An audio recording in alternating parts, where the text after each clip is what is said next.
വളരെ അടുത്ത ആൾക്കാർ അണ്ണൻ എന്നാണ് വിളിക്കുന്നത്. അപ്പം ഞങ്ങളുടെയൊക്കെ പ്രിയപ്പെട്ട സുഹൃത്തും എൻ്റെ നിയോജക മണ്ഡലത്തിലെ നിയമസഭാ സാമാജികനും മന്ത്രിയുമായ ശിവൻകുട്ടി സാറ് ഈ സംസ്ഥാന സ്കൂൾ കലോത്സവത്തിൻ്റെ തുടക്കത്തിനോ സമാപനത്തിനോ എന്നെ ക്ഷണിച്ചപ്പോൾ എന്തായാലും എന്ത് അസൗകര്യം ഉണ്ടായാലും ഇന്ന് വരണമെന്ന് ഞാൻ വിചാരിച്ചതാണ്. എല്ലാവിധ ഭാഗ്യങ്ങളും ഒത്തു വന്നതുകൊണ്ട് എനിക്കിതിൽ പങ്കെടുക്കാനായി. അതിലെനിക്ക് നിങ്ങളെക്കാളൊക്കെ വളരെയധികം സന്തോഷമുണ്ട്. അതിൻ്റെ കാരണം സദസ്സിനെ അഭിസംബോധന ചെയ്ത് സംസാരിക്കുന്നതിനു വേണ്ടി മലയാളികളുടെ സ്വന്തം ലാലേട്ടൻ പത്മഭൂഷൺ ശ്രീ മോഹൻലാൽ അവറുകളെ സ്നേഹാദരങ്ങളോടെ ക്ഷണിക്കുന്നു.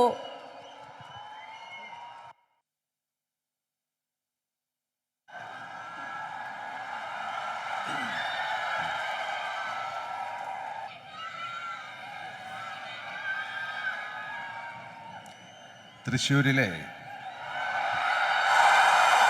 ഏറ്റവും പുണ്യവും പരിപാവനമായ ഒരു സ്ഥലത്ത് നിന്നാണ് ഏഷ്യയിലെ ഏറ്റവും വലിയ കലോത്സവമായ ഈ യുവജനോത്സവത്തിൻ്റെ കുട്ടികളോടും മറ്റുള്ളവരോടും ഞാൻ സംസാരിക്കുക എന്ന് പറയുന്നത് എൻ്റെ ഏറ്റവും വലിയൊരു ഭാഗ്യമായിട്ട് കരുതുന്നു, ഒരു പുണ്യമായിട്ട് കരുതുന്നു. അതിന് ഇടവരുത്തി തന്ന വടക്കം നാഥനെ ഓർത്തുകൊണ്ട് അദ്ദേഹത്തെ സ്മരിച്ചുകൊണ്ട് ഞാൻ നിങ്ങളോട് സംസാരിക്കാം. നമഃശിവായ. എൻ്റെ ഏറ്റവും പ്രിയപ്പെട്ട കൊച്ചു കൂട്ടുകാരികളെ, വളരെ സന്തോഷത്തോടെയാണ് ഈ കലയുടെ ഈ വാർഷിക മാമാങ്ക വേളയിൽ ഞാനിവിടെ നിൽക്കുന്നു, നിങ്ങളോട് സംസാരിക്കുന്നു. ബഹുമാനപ്പെട്ട മന്ത്രി പറഞ്ഞ പോലെ എന്ത് വേഷം ഇട്ടുകൊണ്ടാണ് വരുന്നത് ഒരു വലിയ ചർച്ചാ വിഷയമായിരുന്നു. അപ്പോൾ എല്ലാവരെയും സന്തോഷിപ്പിക്കുന്ന രീതിയിൽ ഖദർ ധരിച്ചു, പിന്നെ കുട്ടികൾക്ക് വേണ്ടി കുറച്ച് മീശ ഇങ്ങനെ പിടിച്ചു. ഒരുപോലെ സന്തോഷിപ്പിക്കാൻ പറ്റില്ല. അപ്പം എന്തായാലും ഇത് ഏറ്റവും നല്ലൊരു വേഷമാണ്. ഞാൻ കൈത്തറിക്ക് വേണ്ടിയിട്ട് ബ്രാൻഡ് അംബാസിഡർ അല്ല, ഗുഡ്വിൽ അംബാസിഡറായിട്ടൊക്കെ ചെയ്തിട്ടുള്ളതാണ്. എനിക്കിഷ്ടപ്പെട്ട വേഷമാണ്. അപ്പം എൻ്റെ അടുത്ത് മന്ത്രി പറഞ്ഞു ഇങ്ങനെ തന്നെ വരണം. നന്ദി സാർ, നന്ദി, താങ്ക് യു വെരി മച്ച്.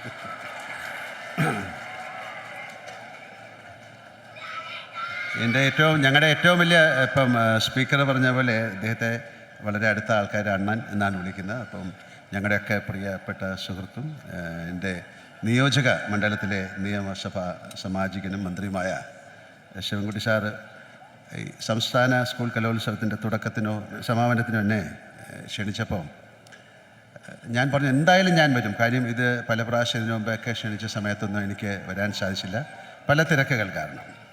എന്തായാലും ഇന്ന് ഇത്രയും വലിയ ഒരു ചടങ്ങിൽ വന്നില്ലായിരുന്നെങ്കിൽ അതൊരു വലിയ നഷ്ടമായി പോയേനെന്ന് ഞാൻ കരുതുന്നു. എന്തായാലും എന്ത് അസൗകര്യം ഉണ്ടായാലും ഇന്ന് വരണമെന്ന് ഞാൻ വിചാരിച്ചതാണ്. എല്ലാവിധ ഭാഗ്യങ്ങളും ഒത്തു വന്നതുകൊണ്ട് എനിക്കിതിൽ പങ്കെടുക്കാനായി. അതിലെനിക്ക് നിങ്ങളെക്കാളൊക്കെ വളരെയധികം സന്തോഷമുണ്ട്. അതിൻ്റെ കാരണം യുവ പ്രതിഭകൾ മാറ്റുരയ്ക്കുന്ന കലയുടെ ഏറ്റവും വലിയ ആഘോഷങ്ങളിലൊന്നാണല്ലോ നമ്മുടെ സംസ്ഥാന സ്കൂൾ കലോത്സവം. കലാകാരൻ എന്നത് കൊണ്ട് തന്നെ എനിക്ക് ഈ വേദിയോട് അത്രമേൽ ആദരവാണ് ഉള്ളത്. മുമ്പ് യുവജനോത്സവത്തിനും കലോത്സവത്തിനും വളരെ വലിയ പ്രാധാന്യമുണ്ടായിരുന്നു. കലാതിലകങ്ങൾക്കും കലാപ്രതിഭകൾക്കും അന്നൊക്കെ സിനിമാ താരങ്ങളുടെ അത്ര താരപ്രഭയും ഉണ്ടായിരുന്നു. ടിവിയിലെ നൃത്ത സംഗീത മത്സരങ്ങളും ഇൻ്റർനെറ്റും സാമൂഹ്യ മാധ്യമങ്ങളൊക്കെ ഉണ്ടാകുന്നതിനും മുമ്പത്തെ കാര്യമാണ് ഞാൻ ഈ പറയുന്നത്. അന്ന് സ്കൂൾ തലത്തിൽ തുടങ്ങി സബ് ജില്ലാ പിന്നെ സംസ്ഥാന തലങ്ങളിൽ നടക്കുന്ന യുവജനോത്സവങ്ങളിലും സർവകലാശാല യുവജനോത്സവങ്ങളിലൊക്കെ മാത്രമായിരുന്നു ബാലകൗമാരികൾക്ക് തങ്ങളുടെ കലാശേഷി പ്രകടിപ്പിക്കാനുള്ള ഒരു അവസരം. ഏഷ്യയിൽ തന്നെ ഏറ്റവും കൂടുതൽ ആൺകുട്ടികൾ അക്കാലത്ത് പഠിച്ചിരുന്ന തിരുവനന്തപുരത്തെ കേരള ഗവൺമെൻറ് മോഡൽ ഹൈസ്കൂളും അവിടെയാണ് ഞാനും പഠിച്ചിരുന്നത്. ഏറ്റവും അധികം പെൺകുട്ടികളുണ്ടായിരുന്ന തിരുവനന്തപുരത്തുകാർ പരുത്തിക്കുന്ന് എന്ന് വിളിക്കുന്ന ഗവൺമെൻറ് ഗേൾസ് ഹയർ സെക്കൻഡറി സ്കൂളുണ്ട്, കോട്ടൺ ഹിൽ. അവരൊക്കെ ആയിരുന്നു പ്രതിഭകളെ പങ്കെടുപ്പിക്കുന്നതുകൊണ്ട് തന്നെ സംസ്ഥാന സ്കൂൾ യുവജനോത്സവങ്ങൾ എല്ലാ വർഷവും തലസ്ഥാന ജില്ലയുമായിട്ടായിരിക്കും മറ്റ് ജില്ലകൾ ഒന്നാം സ്ഥാനത്തിനായി മാറ്റുരയ്ക്കേണ്ടി വരിക. തൃശ്ശൂരും കോഴിക്കോടുമൊക്കെ പലകുറി ഒന്നാം സ്ഥാനത്തെത്തിയിട്ടുണ്ട്. ഞാൻ പറയുന്നത് പഴയ കാലഘട്ടമാണ്. എന്നാൽ ഇന്ന് ഞാൻ മനസ്സിലാക്കുന്നത് കോഴിക്കോട് 21 തവണ ഒന്നാം സ്ഥാനം നേടി വളരെ മുന്നിലാണ്. തിരുവനന്തപുരം 17, തൃശ്ശൂർ 6 തവണയും ഒക്കെയാണ്. മലയാള സിനിമയ്ക്കും നമ്മുടെ യുവജനോത്സവങ്ങൾ എത്രയോ പ്രതിഭകളെ സമ്മാനിച്ചിട്ടുണ്ട്. കേരള സർവകലാശാല യുവജനോത്സവത്തിൽ കലാപ്രതിഭയായ അകാലത്തിൽ പൊലിഞ്ഞ അമ്പിളി അരവിന്ദൻ്റെ പേരിലാണ് പിന്നീട് 1ാം സ്ഥാനം നേടുന്ന കോളേജിനുള്ള ട്രോഫി തന്നെ ഏർപ്പെടുത്തിയത് എന്നാണ് എൻ്റെ ഓർമ്മ. അവരുടെ മകൾ പൊന്നമ്പള്ളി സ്കൂൾ കലോത്സവങ്ങളിൽ പ്രതിഭയായി. പിന്നെ ചില സിനിമകളിലൊക്കെ അഭിനയിക്കാനും ആ കുട്ടിക്ക് സാധിച്ചിട്ടുണ്ട്.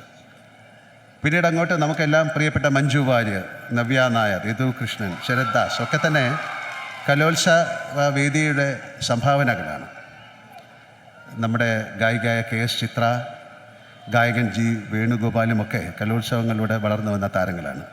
അന്നൊക്കെ കലാതിലകങ്ങളുടെ മുഖചിത്രങ്ങൾ ജനപ്രിയ പ്രസിദ്ധീകരണങ്ങളിൽ വന്നിരുന്നത് ഞാൻ ഓർക്കുകയാണ്. സമൂഹ മാധ്യമങ്ങളൊക്കെ ഇത്രമേൽ ജനപ്രീതി ആർജിച്ചിട്ടും എനിക്കറിയാം ഇന്നും പല സംവിധായകരും സംസ്ഥാന സ്കൂൾ സർവകലാശാല കലോത്സവ വേദികൾ പുതിയ പ്രതിഭകളെ തേടിയെത്തുന്നുണ്ട്. കലോത്സവങ്ങൾ കുട്ടികൾക്ക് നൽകുന്നത് അവരുടെ കഴിവുകൾ പ്രദർശിപ്പിക്കാനുള്ള കേവല അവസരങ്ങൾ മാത്രമല്ല എന്നോർക്കണം. അതവർക്ക് കൂട്ടായ്മയുടെ സാമൂഹ്യ പാഠം സമ്മാനിക്കുന്നുണ്ട്. വ്യക്തി എന്ന നിലയ്ക്ക് ആത്മവിശ്വാസം ഊട്ടി ഉറപ്പിക്കുന്നുമുണ്ട്. പങ്കുവെക്കലിൻ്റെ രസം ശീലിപ്പിക്കുന്നുമുണ്ട്. തോൽവി എന്നത് വിജയത്തിലേക്കുള്ള പടവാണ് എന്ന തിരിച്ച് അറിവുണ്ടാക്കുന്നുണ്ട്. മത്സരിക്കുന്നതാണ് പ്രധാനം. അവിടെ ജയപരാജയങ്ങൾ സത്യത്തിൽ അപ്രസക്തമാണ്. അതുകൊണ്ട് തന്നെ അല്ലെങ്കിൽ അതുപോലെ ഒരുപക്ഷെ നമ്മുടെ ഈ കലോത്സവത്തിലെ അവതരണങ്ങളുടെ കാര്യവും അതുപോലെയാണ്. പലപ്പോഴും പലർക്കും റിഹേഴ്സലിനോളം പോലും മികച്ച പ്രകടനങ്ങൾ കാഴ്ചവെക്കാനായെന്ന് വരില്ല, പല കാരണങ്ങൾ കൊണ്ടും. അതിൽ അങ്ങനെ സമ്മാനങ്ങളൊക്കെ നഷ്ടപ്പെടാൻ സാധിച്ചുവെന്ന് വരാം. അതിനാൽ സമ്മാനങ്ങൾ നേടാൻ സാധിക്കാതെ വരുന്ന ആൾക്കാരുമുണ്ട്. അതുകൊണ്ട് അവരാരും മോശം കലാകാരന്മാരാവുന്നില്ല. ഈ ബോധ്യം കൂടിയാണ് കലോത്സവ മത്സരവേദികളിൽ നമ്മുടെ കുഞ്ഞുങ്ങളിൽ ഊട്ടി ഉറപ്പിക്കുന്നത്, അല്ലെങ്കിൽ ഉറപ്പിക്കേണ്ടത് എന്ന് ഞാൻ ഉറച്ചു വിശ്വസിക്കുന്നു. പാഠപുസ്തകങ്ങൾക്ക് പുറത്ത് ഇത്രയേറെ ജീവിത അനുഭവങ്ങൾ സമ്മാനിക്കുന്ന, സാംസ്കാരികമായി അവരെ പരുവപ്പെടുത്തുന്ന കലോത്സവങ്ങളുടെ രാഷ്ട്രീയവും സാമൂഹികവുമായ പ്രസക്തി തിരിച്ചറിഞ്ഞ് അതിനായി ഇത്രയേറെ പണവും മനുഷ്യ വിഭവവും മാറ്റിവെക്കുന്ന സംസ്ഥാന സർക്കാരിനോടും വിദ്യാഭ്യാസ വകുപ്പിനോടും കലാകാരൻ എന്ന നിലയ്ക്ക് ഞാൻ എൻ്റെ ഉള്ളു നിറഞ്ഞ നന്ദി രേഖപ്പെടുത്തുന്നു. ഈ കലോത്സവത്തിൽ വിജയികളായവരും വിജയിക്കാത്തവരും പങ്കെടുത്തവരും പങ്കെടുക്കാനാവാത്ത പോയവരുമായ എല്ലാ കുട്ടികളോടും എനിക്ക് പറയാൻ ഒരൊറ്റ കാര്യമേ ഉള്ളൂ. നിങ്ങളിലെ കലാകാരനെ അല്ലെങ്കിൽ കലാകാരിയെ ഈ വേദിയിലേക്ക് മാത്രമായി ചുരുക്കരുത്. നിങ്ങളുടെ മുന്നിലുള്ളത് സാധ്യതകളുടെ ആകാശം അനന്തമാണ്.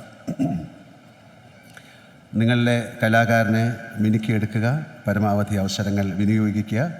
നിങ്ങളുടെ കലയോടുള്ള ആത്മാർത്ഥമാണെങ്കിൽ അവസരങ്ങൾ നിങ്ങളെ തേടിയെത്തും. ഞാനിത് പറയുന്ന എൻ്റെ അനുഭവത്തിൽ നിന്നുമാണ്. ഇന്നിവിടെ സമാപിക്കുന്ന 64ാമത് സംസ്ഥാന സ്കൂൾ കലോത്സവത്തിൽ സമ്മാനാർഹരായ എല്ലാ പ്രതിഭകളെയും കലാതലവും പ്രതിഭയായി പോയിൻ്റ് നിലയിൽ മുന്നിലെത്തിയ സ്കൂളുകളും എല്ലാവരെയും അകന്നറിഞ്ഞ് ഞാൻ ആശംസിക്കുന്നു. ബഹുമാനപ്പെട്ട കേരള സർക്കാരിനും പ്രത്യേകിച്ച് വിദ്യാഭ്യാസ വകുപ്പിനും ഇതിന് നേതൃത്വം കൊടുത്ത വിദ്യാഭ്യാസ മന്ത്രിക്കും ഈ മഹാമേള വിജയമാക്കി തീർക്കാൻ അക്ഷീണം പ്രയത്നിച്ച ഉദ്യോഗസ്ഥരെയും അധ്യാപകരെയും അനധ്യാപകരെയും സ്റ്റുഡൻറ്റ് കേഡറ്റുകളെയും സ്റ്റുഡൻറ്റ് പോലീസിനെയും അഭിനന്ദിച്ചുകൊണ്ട് ഞാൻ നിർത്തുകയാണ്. അതിൽ ഉപരി ഇന്നിവിടെ ഏറ്റവും കൂടുതൽ പോയിൻ്റ് നേടിയ കണ്ണൂർ ജില്ലയ്ക്ക് ഞാൻ പ്രത്യേക അഭിനന്ദനം അറിയിക്കുന്നു. ഞാൻ മനസ്സിലാക്കിയെടുത്തോളം സ്കൂളുകൾ ഇപ്പം 1ാം സ്ഥാനത്ത് നിൽക്കുന്ന പാലക്കാട് ജില്ലയിലെ ആലത്തൂരിൽ നിന്നുള്ള BSS ഗുരുകുലം ഹയർ സെക്കൻഡറി സ്കൂളാണ്. ജാതിമത വിവേചനങ്ങൾക്കെതിരെ ശക്തമായി പ്രവർത്തിച്ച സാമൂഹിക പരിഷ്കർത്താവ് ബ്രഹ്മാനന്ദ സ്വാമി ശിവയോഗിയുടെ നാമധേയത്തിൽ പ്രവർത്തിക്കുന്ന വിദ്യാലയം ആണ്. എൻ്റെ അറിവ് ശരിയാണെങ്കിൽ കഴിഞ്ഞ 12 വർഷമായി സംസ്ഥാന സ്കൂൾ കലോത്സവത്തിൽ ഏറ്റവും മികച്ച സ്കൂളായി തുടരുകയാണ്. ഇവർ തുടർച്ചയായ 13ാം തവണയും കലോത്സവത്തിൽ ഒന്നാമതെത്തുന്നു. ഗുരുകുലം സ്കൂളിലെ കുട്ടി കലാകാരന്മാരെയും കലാകാരികളെയും ഹാർദമായി ഞാൻ അഭിനന്ദിക്കുന്നു. ഒരു പ്രത്യേക കാര്യം എടുത്തു പറയാനുള്ള, കഴിഞ്ഞ വർഷം കേരളത്തിനെ ആകെ വേദനിപ്പിച്ച വയനാട് ഉരുൾപൊട്ടൽ ദുരന്തമുണ്ടായ സമയത്ത് 50 ദിവസം കൊണ്ട് 50 ലക്ഷം രൂപ സമാഹരിച്ച് ഗുരുകുലം സ്കൂളിനും അവിടുത്തെ ഹോപ്പ് എന്ന ജീവകാരുണ്യ സംഘടനയ്ക്ക് എല്ലാവിധ നന്മകളും നേരുന്നു. ഞാൻ ഒരിക്കൽ കൂടി എല്ലാവരെയും അഭിനന്ദിക്കുന്നു. അവസാനമായി ഞാൻ ഒന്നുകൂടി പറയുന്നു, ഇതൊരു മത്സരമല്ല, ഇതൊരു ഉത്സവമാണ്, അല്ലേ? എല്ലാവർക്കും ഒരിക്കൽ കൂടി ആശംസകൾ നേരുന്നു. എല്ലാവർക്കും നല്ലൊരു സായാഹ്നം നേരുന്നു. ഒരിക്കൽ കൂടി വടക്കുംനാഥനുള്ള പ്രാർത്ഥന നേരുന്നു. നിർത്തുന്നു. നമസ്കാരം. ജയ് ഹിന്ദ്.